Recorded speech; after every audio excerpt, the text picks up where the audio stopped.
सामान्यांसाठी ही मोठी बातमी आहे। तुमचा ईएमआय कमी होणार आहे। रिझर्व्ह बँकेनं आज रेपो दरांसंदर्भात मोठी घोषणा केली आहे।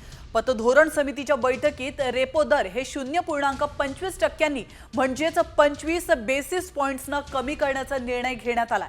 आरबीआयचे नवे गव्हर्नर संजय मल्होत्रा यांच्या अध्यक्षतेखाली पतधोरण समितीची बैठक पार पडली आहे।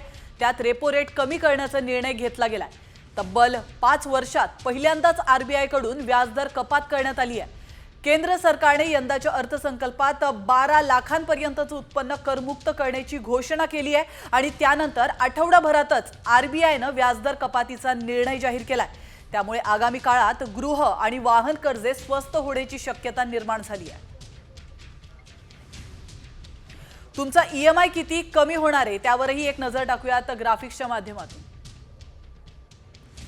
तर आपण पाहतोय 20 लाखाचं कर्ज असेल, व्याजदर 8.50%, ईएमआय जर 17,356 असेल तर नवा ईएमआय हा जवळपास 300 रुपयांनी कमी होणार आहे। 17,041 रुपये तुम्हाला मोजावे लागणार आहे। 25 लाखाच्या कर्जावर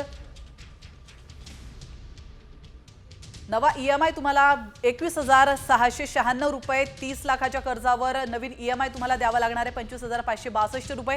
50 लाखांच्या ईएमआय वर 42,603 रुपये आणि 1 कोटीचा जर तुमचा कर्ज असेल तर त्यावर तुम्हाला 86,782 रुपये इतका ईएमआय द्यावा लागणार आहे।